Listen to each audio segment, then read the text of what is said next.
something about hygiene and possibilities in camp? In camp. Yeah. The hygiene in the camp now is a lot better than it was. I mean, this last year, in the middle of the year, they put the toilets outside the camp in the olive grove, and they put some showers. But before that, there was nothing. They used to have to walk across the road down to a lane, and one of the farmers had put a hose pipe in the tree. Even in the winter, at -5 degrees, they were down there washing every day. I mean, it's quite amazing how clean these people are. I mean, they're very conscious of their hygiene. They're very, very clean. And it's quite funny because when we have Western volunteers come, I can smell them after a week. Yeah? But some of the refugees, just incredible. It looks like they've just come out of a fashion show. You know, every morning. They're so clean, they're so tidy. And they're living in these conditions. It's just incredible sometimes when we see it. But the hygiene, yeah, it's not good. It shouldn't be. People, they have to have hygiene. You know, we have a lot of problems in the camps. At the moment, I think there's an outbreak of measles. We have a lot of scabies in the camp. The camp was built for 700 people. You know, at one time, October last year, we had 11,000 in there.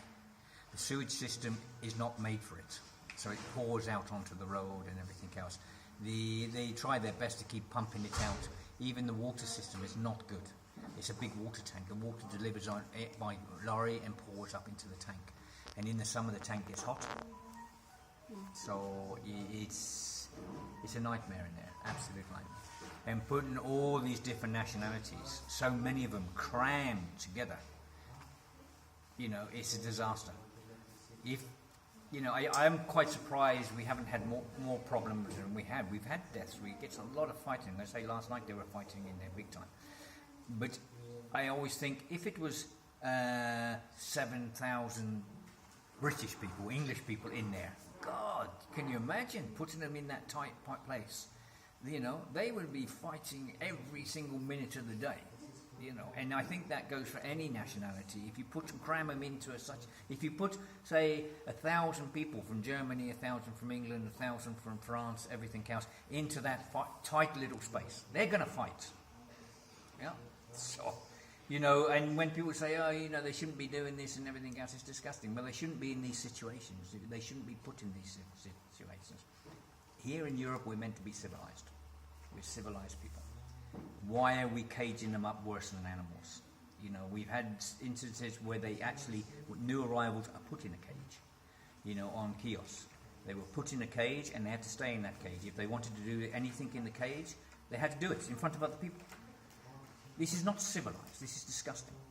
You know, we've gone back 200 years.